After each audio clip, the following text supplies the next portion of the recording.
A paz de Cristo, amor de Maria, meus irmãos, eu me chamo Cléo Alexandre, sou missionário da Igreja Católica, faço parte do grupo de oração chamado São Padre Pio.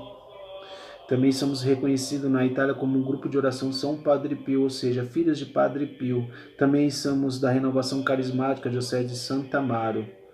Tenho 36 anos, há 3 anos sou missionário da Providência de Deus, onde Deus tem chamado a viver da providência, e é uma alegria muito imensa viver disso. Nessa noite eu quero partilhar com vocês, meus irmãos e minhas irmãs, um tema muito importante. Em Jesus Cristo confiamos a justiça esperada. E vinha no meu coração algo assim: será que nós temos esperado em Deus? O que é justiça? Será que nós temos esperado a justiça de Deus? Confiado em Deus? Será que nós temos confiado o nosso coração, a nossa alma, a nossa vida de oração, temos colocado na justiça nas mãos de Deus? Ou nós temos desesperados? Nesse tempo tão difícil, Deus quer nos ensinar algo para que nós possamos converter o nosso coração e esperar somente em Deus. Em Isaías, no capítulo 65, no versículo de 1 a 3, ele diz algo muito importante para mim e para você, dizendo assim: mantive-me à disposição das pessoas que não me consultavam, ofereci-me àqueles que não me procuravam. Eis-me aqui, dizia eu, a um povo que não me invocava o meu nome. Versículo 2: estendi constantemente as mãos a uma nação, dócil e rebelde, que seguia um mau caminho de acordo com suas inclinações.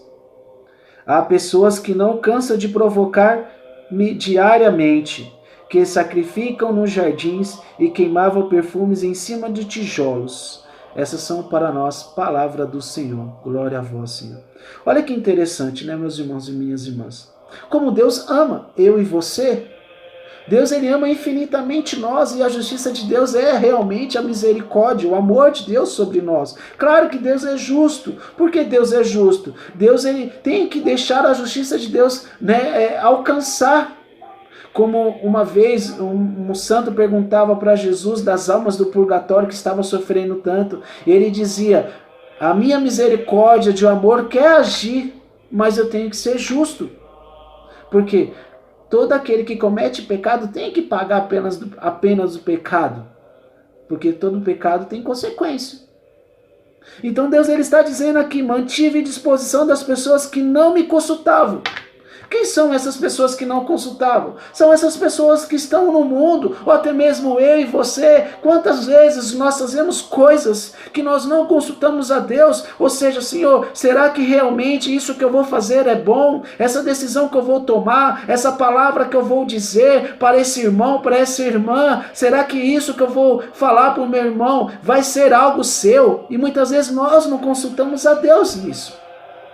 E aí Deus está dizendo assim: ofereci-me àqueles que não me procuravam. São essas pessoas que estão aí. E nós que somos chamados, através do batismo, a anunciar esse amor do nosso Senhor, anunciar a justiça de Deus esperada. A justiça de Deus tem que ser esperada. Por que esperada? Porque Deus é justo. E a justiça é o amor de Deus. Não é assim que o inimigo vem nos caluniando, o inimigo vem nos roubando, como diz João 10:10. O ladrão veio para roubar, matar e destruir. E o demônio tem roubado nós da justiça de Deus. Por quê? Porque ele tem enfiado na nossa mente, no nosso coração, uma falsa justiça. Por exemplo, uma delas, a calúnia, a falta do perdão. E quantos de nós somos caluniados? Quantos de nós somos perseguidos? E nós queremos fazer dessa justiça a própria nossa justiça. Por exemplo, uma certa vez, dois monges, eles estavam... um dos monges foram caluniados, e o outro era o abade, o diretor dele, o confessor dele. E esse monge caluniado falou: monge, abade, eu vou fazer a minha justiça com as minhas mãos, essa pessoa que fez isso comigo, eu vou me vingar. E o abade disse: então vamos rezar. E aí eles abaixaram a cabeça e disse assim, o abade, o monge: Pai, nosso Senhor Jesus Cristo, Neste momento nós queremos já fazer justiça com as próprias mãos. Nós não precisamos mais da sua justiça divina, porque o Senhor sabe de tudo, o Senhor conhece tudo.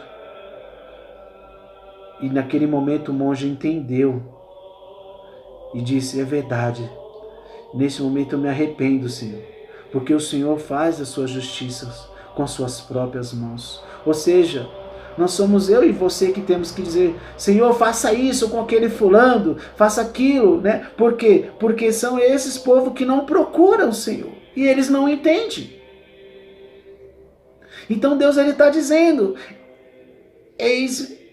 ofereci àqueles que não me procuravam. E dizia: eis-me aqui, eis-me aqui, eis-me aqui. São aquela misericórdia que Deus vem enviando para nós todos os dias quando nós acordamos e nós sentimos aquilo no nosso coração: devo voltar para Deus. E Deus está dizendo: eis-me aqui, eis-me aqui, eis-me aqui.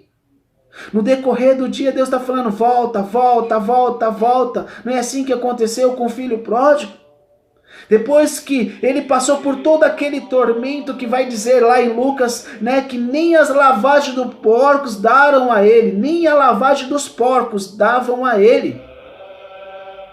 E ele lembrou: na casa do meu pai, os empregados têm do bom e do melhor.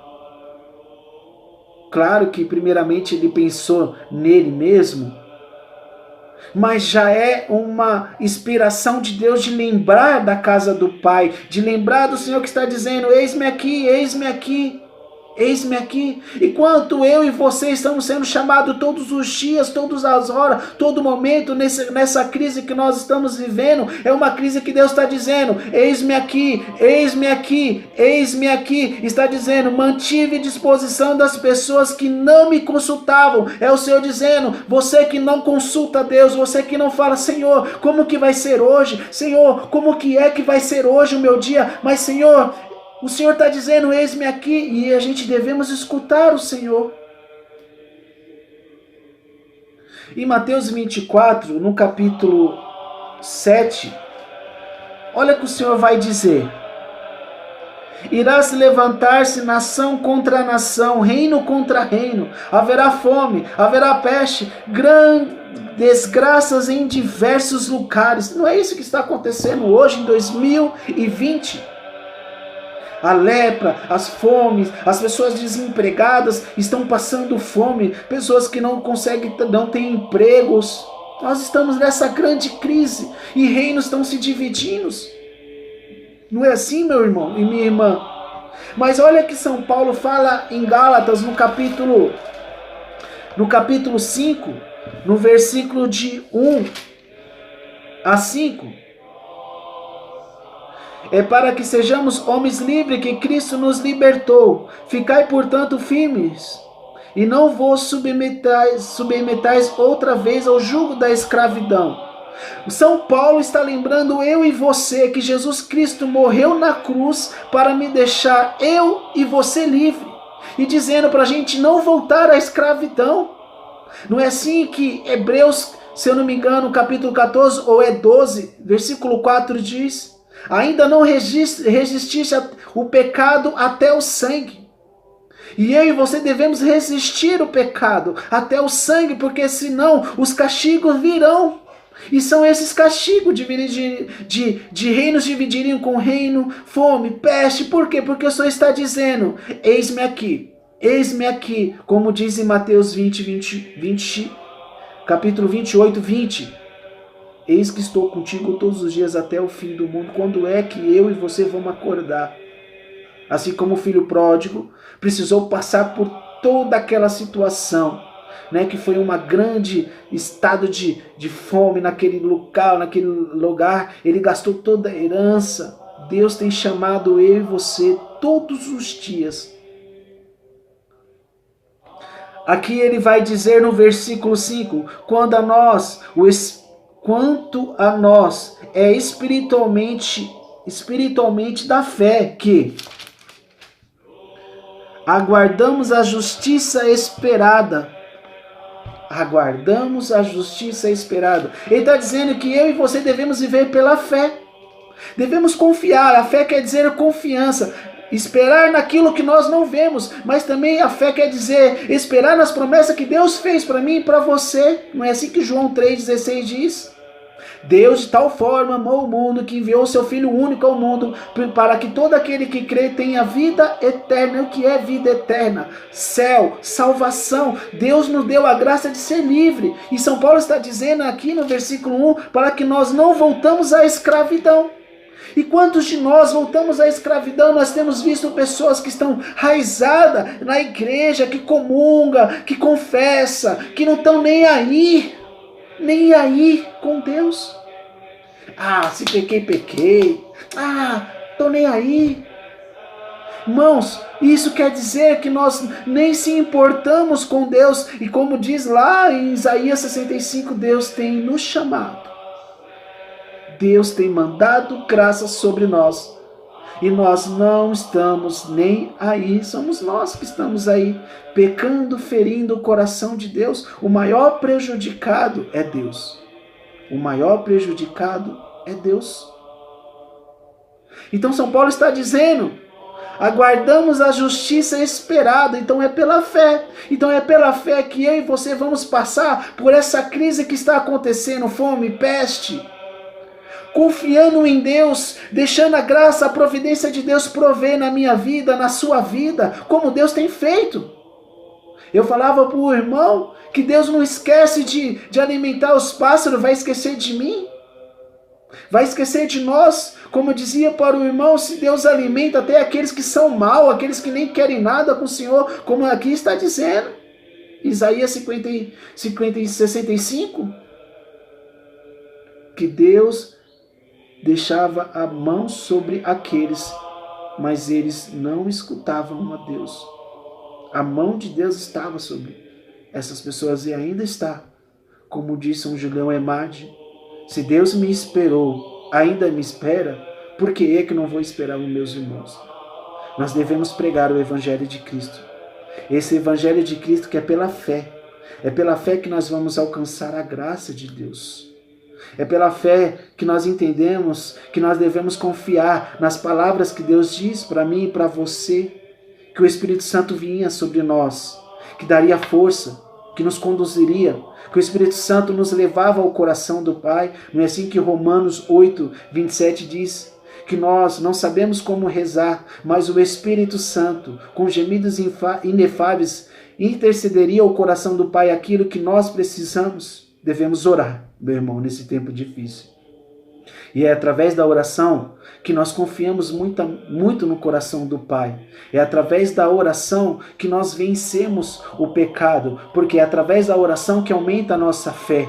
É através da oração que a nossa esperança aumenta. É através da oração que nós esperamos no coração de Deus. É através da oração que nós abrimos a nossa mente e deixamos Deus iluminar a nossa mente, para que o homem velho não tome força, como diz Adolfo Tanqueray num livro. Ele dizia que se nós não tomar cuidado, o homem velho ele vem ativo, e é assim mesmo. Agora que nós estamos quarentena em casa, nessa quarentena, será que a gente temos aumentado a nossa fé através da oração, da busca do coração de Deus, enxergando quando Deus tem falado conosco, esperando, chamando? Será que nós temos deixado a confiar na justiça e esperado em Deus? É isso que nós devemos fazer, perguntar para nós. Será que o nosso coração está realmente gravado no coração de Deus? Será que realmente nós estamos convertidos?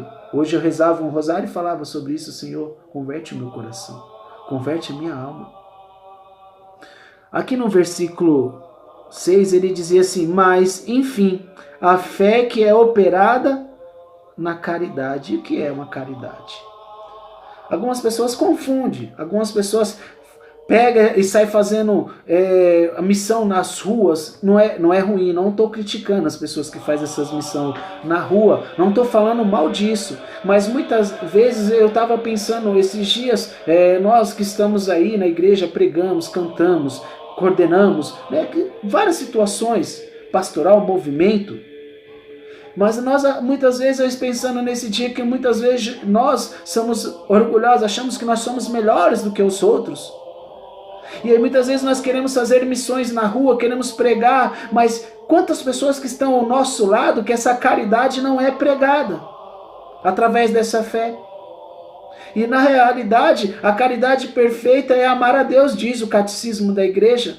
Que a caridade perfeita é amar a Deus. Adolfo Tanqueray também fala no livro da Compêndio da Cética Mística da Teologia de Adolfo Tanqueray, que nós podemos fazer caridade, ir na rua, dar tudo, mas se não amar a Deus não adianta. E é isso que São Paulo está dizendo, é pela fé que nós amamos a Deus. É pela fé que nós deixamos toda a nossa confiança no Senhor, no coração de Deus, para que o nosso coração se converta. E essa caridade perfeita, amamos a Deus sobre todas as coisas. Uau, amamos a Deus sobre todas as coisas. E muitas vezes nós estamos mais apegados aos vírus, né? Esse vírus que está acontecendo, do que confiar em Deus. Eu confio em Deus, claro que nós devemos ser prudentes, devemos prevenir, sim. Mas nós devemos confiar mais em Deus do que no vírus. O vírus não pode ser maior do que Deus, porque o nosso Deus é um Deus do impossível, um Deus que não tem rival. E São Paulo está dizendo isso. Mas sim, a fé é que é operada pela caridade, e a caridade é Deus. Eu amo e saio fazendo muitas coisas por aí, mas os irmãos que estão próximos de mim, eu não ajudo. Nego, né? Eu tenho vivido muito isso. Quantas pessoas que estão próximas de mim, às vezes você liga, essa pessoa nem te atende. E é algo que quando você liga, é algo que você está precisando, a pessoa não te atende, não está nem aí. E aí essa pessoa fala, eu estou fazendo trabalho de rua, eu estou fazendo isso, eu estou fazendo aquilo, eu estou fazendo... E aí essas pessoas são as primeiras que caluniam aqueles que estão mais próximos. Por que estou dizendo isso, meu irmão? É que nós temos visto. Eu fiz missão de rua, eu fiz isso, eu fiz aquilo, mas os que estão mais próximos de nós, nós não amamos, nós não ajudamos. E Efésios diz isso. Capítulo 3, no versículo de 14. Por esta causa, dobro os joelhos em presença do Pai. Olha o que São Paulo está dizendo.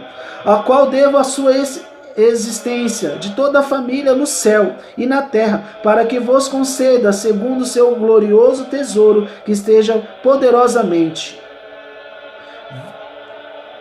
Aí ele diz assim, poderosamente robustecidos pelo Espírito, em vista de crescimento do vosso homem interior. Nós não crescemos interiormente. Então não adianta eu sair fazendo muitas caridades, mas eu não amo a Deus. Porque amar a Deus, eu tenho que amar a Deus sobre todas as coisas, mas eu também tenho que amar o próximo. E aí muitas vezes nós queremos fazer aquela missão, falar que nós estamos fazendo, mas a gente não ama nem aqueles que estão perto de nós, os nossos familiares.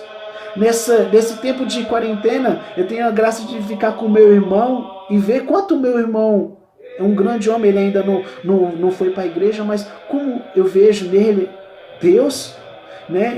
E a gente conversando, a gente partilhando, na meu pai, na minha mãe, né? Na minha família. Nossa, eu tenho visto nesse tempo assim, muita graça sobre eles.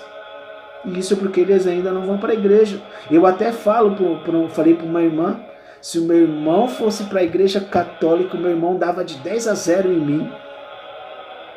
Mas vamos rezar para isso, né, meus irmãos e minhas irmãs. E aqui no versículo 18, olha o que Paulo vai dizer em Efésios 3:18. A fim que possamos com todos os cristãos compreender que seja a largura, comprimento e altura, profundidade. Isto é, conhecer a caridade de Cristo, que desfia de todo conhecimento, seja cheio de toda a plenitude de Deus. Ele está dizendo que nós devemos conhecer a Deus, porque se não conhecemos a Deus, nós não conseguimos. Versículo 20. Aquele que é pela virtude que opera em nós, pode fazer infinitamente mais do que tudo quanto pedimos ou entendemos. Ele está dizendo do Espírito Santo. Não foi assim que a Sagrada Escritura vai dizer, o Senhor Jesus Cristo? Vou para o Pai, mas mandarei o Paráclito. Paráclito quer dizer consolador, aquele que intercede, aquele que vem, aquele que nos lembra. E o Espírito Santo foi o que soprou sobre a igreja, que soprou sobre os irmãos, né, os autor sagrado, os profetas, os discípulos, o Espírito Santo que foi guiando, que foi levando. Então ele está dizendo dessa plenitude que nos leva à caridade perfeita, que era amar a Deus. E quando nós conhecemos e amamos a Deus, todas as coisas, nós chegamos ao fim. A justiça esperada, que é Deus. Deus abençoe e salve Maria, meus irmãos.